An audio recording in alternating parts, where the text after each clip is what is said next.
Hello everyone, welcome to another lecture of Macau Wingman. And today we are discussing another module of our microprocessor and microcontroller series, RISC processors and ARM controllers, the last module, module 4.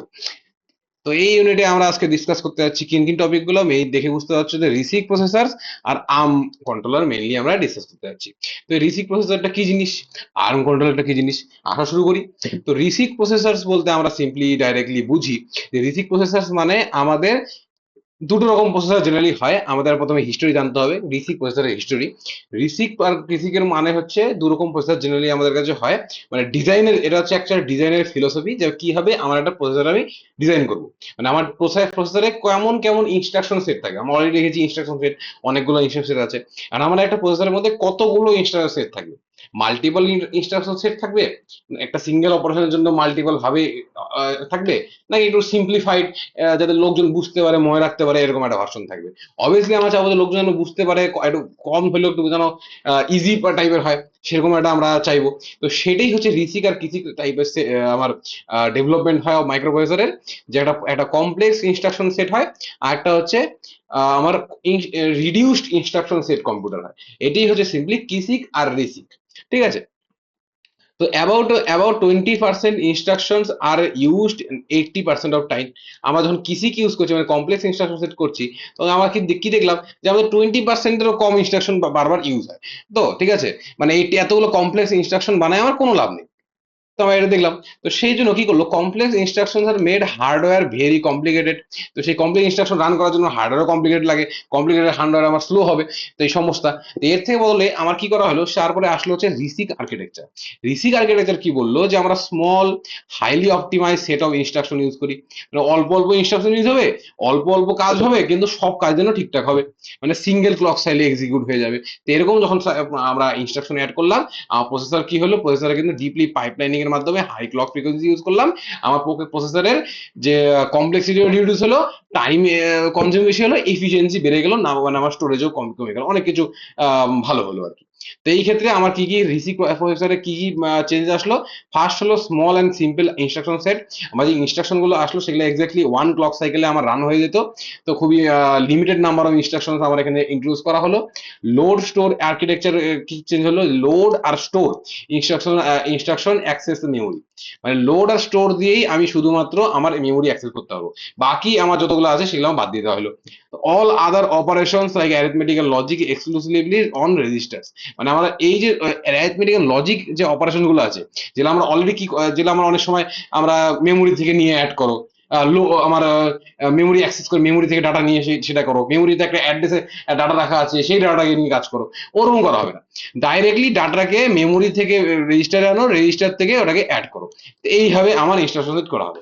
তো আমরা কি ওই যে extra যেগুলো আমার অ্যাডিশনের ছিল, like memory থেকে নিয়ে অ্যাড করো, এই টাইপের যে অ্যাডিশন গুলো ছিল ওগুলোকে আমার সম্পূর্ণ বাদ দিয়ে দিল, যেগুলো দরকারই নেই, শুধুমাত্র আমার রেজিস্টার ইন্ডেক্স মোডে কাজ হবে। ঠিক আছে, অথবা ডাইরেক্ট অ্যাড্রেসিং মোডে কাজ হবে, অন্য কোনো আমার দরকার নেই। তো this separates the memory access from the computation. মানে আমার অ্যাডিশনের অপারেশনের মধ্যে মেমোরি অ্যাক্সেস হচ্ছে, তো সেটা আর এখন হবে না। Large number of general purpose registers add করা হলো, অনেকগুলো জেনারেল পারপাস রেজিস্টার, যেহেতু সমস্ত কাজ আমার রেজিস্টারই হচ্ছে, তো রেজিস্টারের সংখ্যা বাড়িয়ে দেওয়া হলো, রেজিস্টারের সংখ্যা বাড়িয়ে দেওয়া হলো। তো রেজিস্টারের সংখ্যা যখন বাড়লো, তো মেমোরি অ্যাক্সেস করতে ধরো যদি বেশি, আমার জেনারেলি মেমোরি অ্যাক্সেস করতে বেশি টাইম লাগে, আর রেজিস্টার অ্যাক্সেস করতে টাইম লাগে, কম টাইম লাগে। তো যখন ম্যাক্সিমাম অপারেশন আমি রেজিস্টারেই পারফর্ম করবো, তখন কি হবে, আমার ওই অপারেশনটা পারফর্ম করার স্পিডটা ইনক্রিজ করবে। তো সেক্ষেত্রে speed of the computation significantly আমার স্পিডটা বেড়ে গেল। তারপর ফিক্সড লেন্থ ইনস্ট্রাকশন, আমার ইনস্ট্রাকশনের আর ইনস্ট্রাকশন আর সেম সাইজ। ঠিক আছে, যেমন 32 বিট ফর হচ্ছে এআরএম যে প্রসেসরগুলো আমার পড়বো একটু পরে, সেগুলোতে আমার 32 বিটই আমার সমস্ত ইনস্ট্রাকশন সাইজ হয়। Simplify the instruction phase and decode the stages in pipeline. মানে তাহলে প্রত্যেকটা ইনস্ট্রাকশনে একদম সেম টাইম লাগবে, অ্যান্ড সেম টাইম লাগলে পরে তাকে আমার পাইপলাইনিং করতে বা একসাথে মাল্টিপল কাজ করতে সুবিধা হবে, কোনো ওভারল্যাপের কেস হবে না। দেন হার্ডওয়্যার কন্ট্রোল ইউনিট আমার চেঞ্জ হলো, কি করা হলো, হার্ডওয়্যার হার্ডওয়্যার মানে হচ্ছে হার্ডওয়্যার কন্ট্রোল ইউনিটে কি করা হচ্ছে, not the micro programme.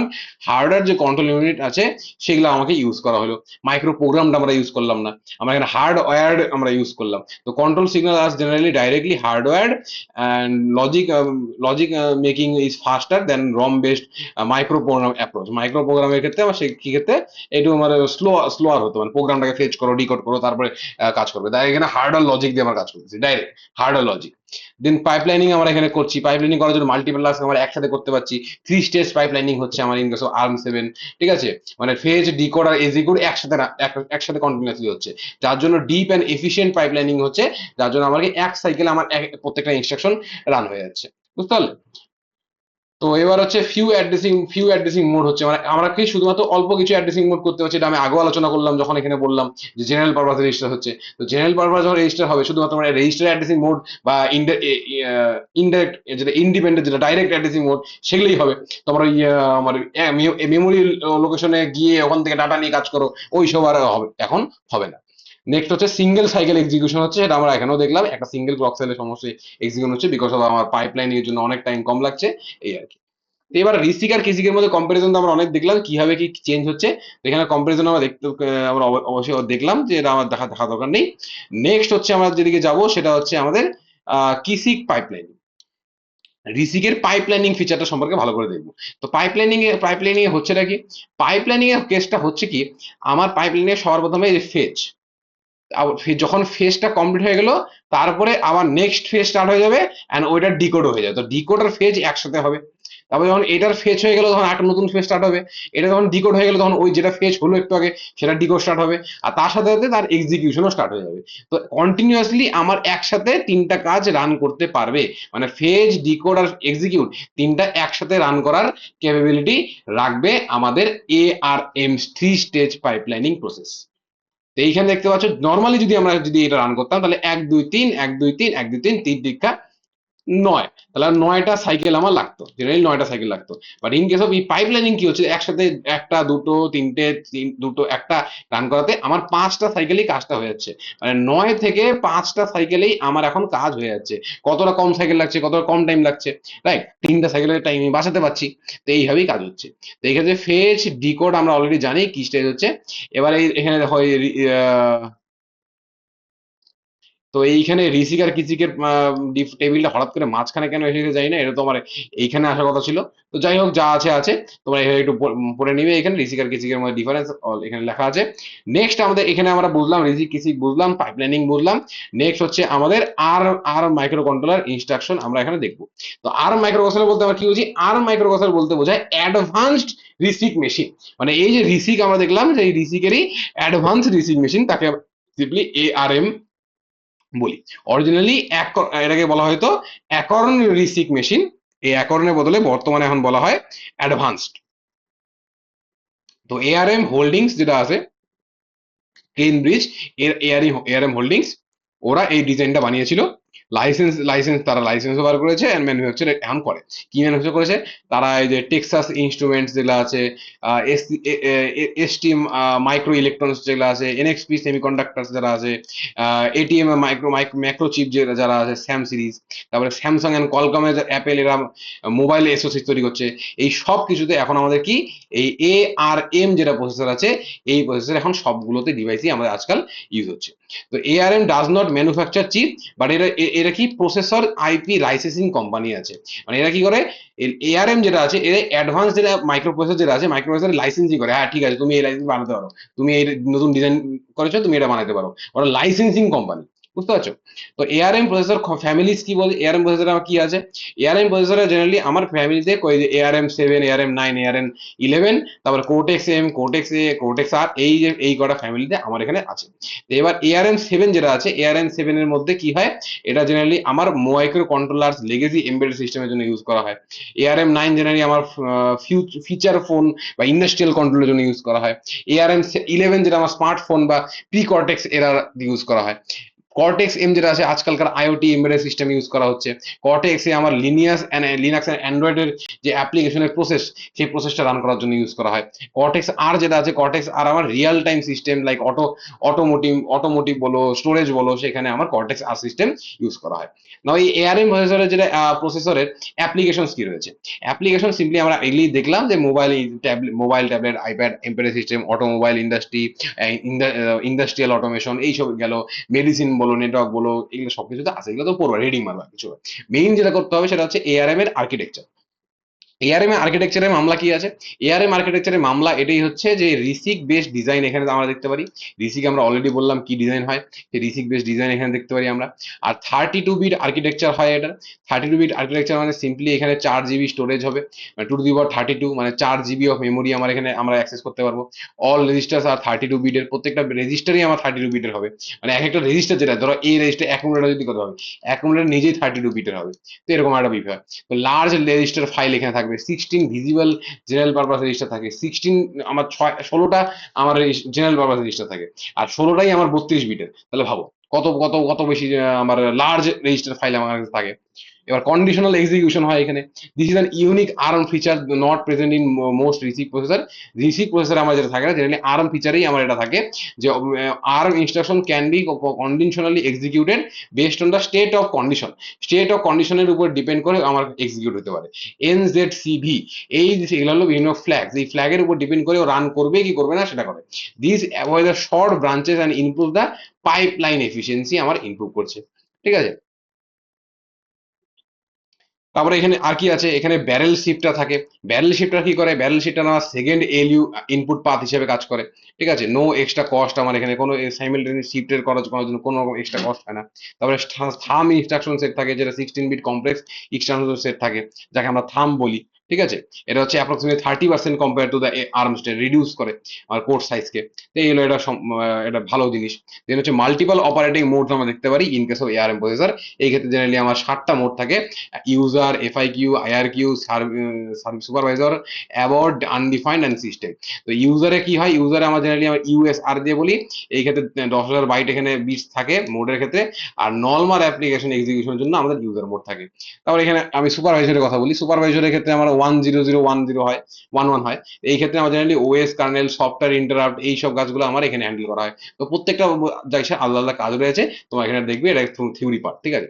Next হচ্ছে load and store multiple instruction.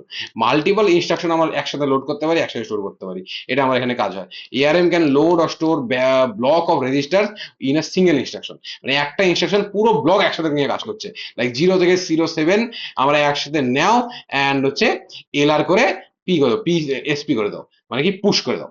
মানে এই সম্পূর্ণ সম্পূর্ণ আমার এই পুরো স্ট্যাকে যা যা ডাটা আছে, সম্পূর্ণটাকে আমার স্ট্যাকের মধ্যে পুশ করে দাও, আবার সম্পূর্ণটাকে আবার রিটার্ন করে দাও। তো সম্পূর্ণটাকে একবারে আমরা দেখো কাজ করতে পারি, ব্লক অফ রেজিস্টার আমরা একবারে কাজ করতে পারছি। দেন হচ্ছে প্রসেসর ইন্টারফেস আমরা এখানে পাচ্ছি। 16 বিট কো প্রসেসর আমার এখানে আমরা ওই floating point unit, DSP processor, memory management এইসব এখানে থাকে। লো পাওয়ার কনজাম্পশন আমরা দেখতে পাই, মানে battery power devices, battery power devices যেগুলো আছে আজকালকার মোবাইল বলো, ল্যাপটপ বলো, সেগুলোতে আমরা এখানে ইউজ করা হয়, কারণ এই ক্ষেত্রে আমার পাওয়ার কনজাম্পশন অনেক কম হয়। Reduce the voltage, clock gating shut down হয় unused, multiple power domains use করা হচ্ছে। ডাব্লিউএফআই মানে হচ্ছে wait for interrupt, sleep instruction এখানে আছে। এইসবের জন্য কি হয়, পাওয়ারটা আমার কি হয়, পাওয়ার সেভ হয়। ঠিক আছে। এবার আর্ম প্রসেসরের রেজিস্টার অর্গানাইজেশন কেমন হয়, তো আর্ম প্রসেসর নিয়ে আমাদের অনেক অনেক ডিসকাশন এখানে রয়েছে আর কি। নেক্সট, আর্ম প্রসেসরের যে রেজিস্টার অর্গানাইজেশন আমরা অলরেডি বললাম, এই ক্ষেত্রে অনেকগুলো রেজিস্টার আমরা দেখতে পাই, 32 বিটের রেজিস্টার হয়, এবং এখানে টোটাল 37টা রেজিস্টার থাকতে পারে। But any given time only 17 registers are visible depending on the current processor mode. প্রসেসরের মোডের উপর ডিপেন্ড করবে। তো সবসময় যখন জেনারেল কারেন্ট মোড যখন আছে, সেই ক্ষেত্রে 16টা জেনারেল বিট প্রসেসর থাকে, এবং তার সাথে একটা যেটা আমার প্রোগ্রাম স্ট্যাটাস রেজিস্টার থাকে, মানে সিপিএসআর, কারেন্ট প্রোগ্রাম স্ট্যাটাস রেজিস্টার, ওই একটা রেজিস্টার আমার এনেবল থাকে। বাকি যেগুলো আমার আছে সেটা আলাদা আলাদা মোড, যেটা ফর ব্যাক এন্ড মোড বলো, তারপরে সেভড প্রোগ্রাম রেজিস্টার বলো, সেগুলো আমার আলাদা টাইমে কাজ হয়। ঠিক আছে, ব্যাক এন্ডের কাজের জন্য ওটা কাজ হয়। এবার নেক্সট হচ্ছে আমাদের এই আমার জেনারেল পারপাস রেজিস্টারের কাজ। জেনারেল পারপাস রেজিস্টার যেটা আছে, সেই জেনারেল পারপাস রেজিস্টারকে আমরা আবার কয়েকটা ভাগে ভাগ করতে পারি: ডিটেল রেজিস্টার, ডেসক্রিপশন। তো যে এখানে 0 থেকে 7 যেটা আছে সেটা আমার হচ্ছে unbanked general purpose register, unbanked মানে কোনো ব্যাংক রেডি করা হয় নাই, এটা fully general purpose, no special hardware assignment এখানে নেই, আর যে এর জন্য এটাকে আনব্যাংকড আমরা বলছি। তো এই ক্ষেত্রে আমরা এই 0 থেকে আর একটা ফাংশন আর্গুমেন্টস এর কাজ করে, 4 থেকে 7 আমার ভেরিয়েবল রেজিস্টার হিসেবে কাজ করে। তো এই হলো আমার সিম্পলি আমাদের জেনারেল পারপাসে ইউজ করা রেজিস্টার। তারপরে 4 থেকে 12 যেটা আছে সেটা হচ্ছে আমার বাকি যে একদমই আর জেনারেল ইউজের জন্য আছে। তারপরে 13 থেকে 15 আমার আছে stack pointer, link register, program counter. আর লাস্ট যেটা আছে সিপিএসআর, সেটা বললাম program current program status register, এটা simply flag, mode, bits, interrupt এইসব মাস্ক এর ডিফাইন করবে। ঠিক আছে, এটা আমার এখানে সরেই ডিটেল এখানে লেখা আছে কোনটার কি কাজ, এটা তোমার করবে সম্পূর্ণ থিওরি এখানে। তো পিসি যে অফসেট রুল একটা জিনিস আমাকে ফলো করতে হয়, ইন এক্সিকিউশন পিসি বা কারেন্ট ইনস্ট্রাকশন অ্যাড্রেস ইজ +8, এটা করলে আমরা এক্সিকিউশন স্টেজ আমরা খুঁজে পাই। এখানে +8 কেন, কারণ হচ্ছে আমরা এই 8 বিট জিনিসটা না মাথায় রাখতে হবে।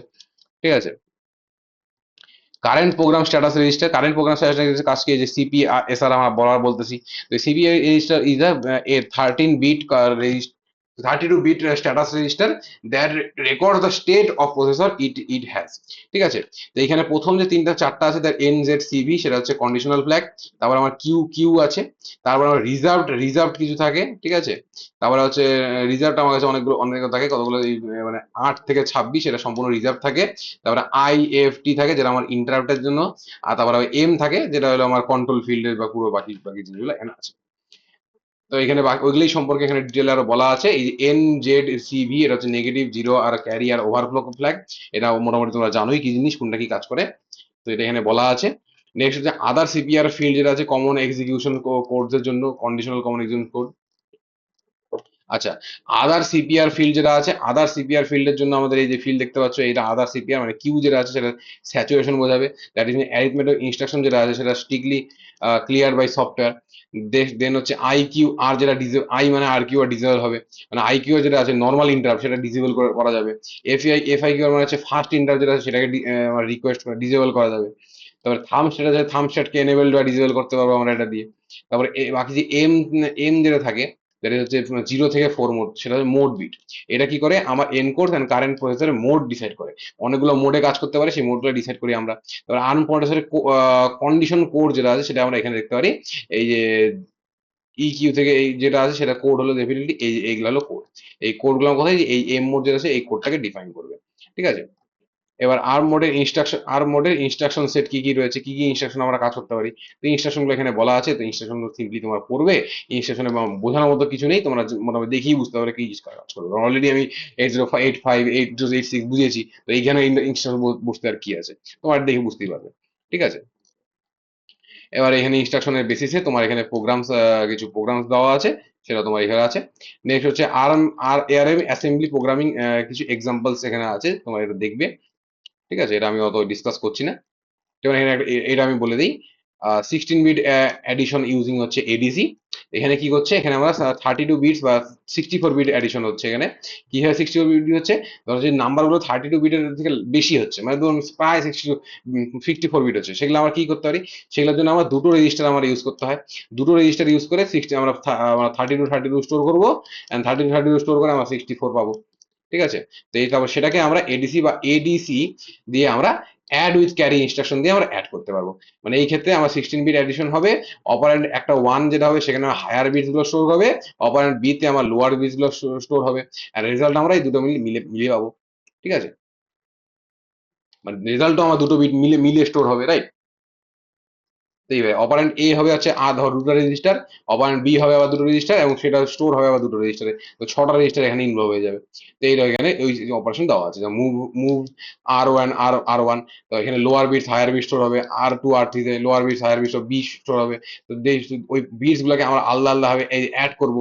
ঠিক আছে, অ্যাড করবো, ক্যারি সহকারে অ্যাড করবো, তারপর সেটাকে আবার আমার এডিসি স্টোর করে দেবো, স্টোর করে আমার এই প্রোগ্রাম এরকম করে প্রোগ্রামগুলো দেখা যায়, খুবই সিম্পল, পাশে এক্সপ্লেনেশন দেওয়া আছে, তো আমার তেমন হয়ে গেলে এক্সপ্লেন করার কোনো দরকার নেই। নেক্সট হচ্ছে আমার আর্ম মাইক্রো কন্ট্রোলার ইন্টারফেসিং, যেমন কিভাবে আর্মের সাথে মাইক্রো কন্ট্রোলার গুলোকে অ্যাড করতে পারবো। এখানে একটা দেওয়া আছে মাইক্রো কন্ট্রোলার এসওসি। ঠিক আছে, single on chip ARM processor system architecture এখানে দেওয়া আছে, বা STM32 এন্ড LPC 2148, কি স্ট্রাকচার তোমার দেখবে এটা। জিপিআইও ইন্টারফেস কেমন থাকে, জেনারেল পারপাস ইনপুট আউটপুটের ইন্টারফেসিং। তারপরে memory map and typical ARM micro controller, সেখানে মেমোরি এত থেকে এত রেঞ্জ থাকে, সেটা সাইজ এত থাকে, এন্ড কোনটা ফ্ল্যাশ, কোনটা এসআরএম, কোনটা ভিসিও, জিপিআইও, এগুলো সব মুখস্থ করতে হবে, এটা বোঝার কিছু নেই। ঠিক আছে, যেটা বোঝার আছে আমি সেটা ডিসকাস করতেছি। তো এগুলো তোমার দেখবে কোর্টেক্স এম এর আর্কিটেকচার কেমন হয় সেটা এখানে বলা আছে, কি কি ফিচার থাকে সেটা। তো এখানে কিন্তু তোমাদের ইউনিট শেষ হয়ে গেল, এআরএম প্রসেসরের বেসিক আইডিয়া আমরা পেয়ে গেলাম। তো মেইনলি জিনিস এই রিসিক ভার্সেস কিসিক যেটা আছে সেটা তোমাদের ভালো করে পড়তে হবে, রিসিক আর কিসিকের ডিফারেন্স সেটা ভালো করে পড়বে। আর এআরএম প্রসেসরের যে আর্কিটেকচার আছে, অ্যাসেম্বল অ্যাপ্লিকেশন আছে, সেগুলো একটু ভালো করে দেখবে। ঠিক আছে, এবার হচ্ছে প্রিভিয়াস ইয়ার কোশ্চেন দেখতে পাচ্ছ, কম্পেয়ার দ্য কিসিক অ্যান্ড কিসিক, এটা খুবই একটা ইম্পর্টেন্ট টপিক। তারপরে যে আর্ম প্রসেসরের আর্কিটেকচার যেটা আছে সেটা একটা ইম্পর্টেন্ট টপিক, 2025 সালে এসেছিল।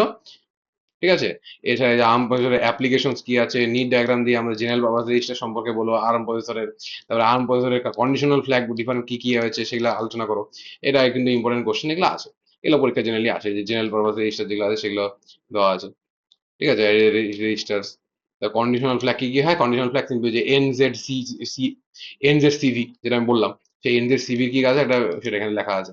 তো এইটুকুই আমাদের এই চ্যাপ্টার ছিল, এখানেই মডেল নাম্বার 4 কমপ্লিট হয়ে গেল। দেখা হচ্ছে তোমাদের সাথে নেক্সট ভিডিওতে, যেখানে আমরা এই পুরো সাবজেক্টে এমপিএমসি মানে মাইক্রো প্রসেসর এন্ড মাইক্রো কন্ট্রোলারের আমরা সাজেশন ভিডিও নিয়ে আসছি। দেখা হচ্ছে তোমাদের সাথে নেক্সট ভিডিওতে। Good bye.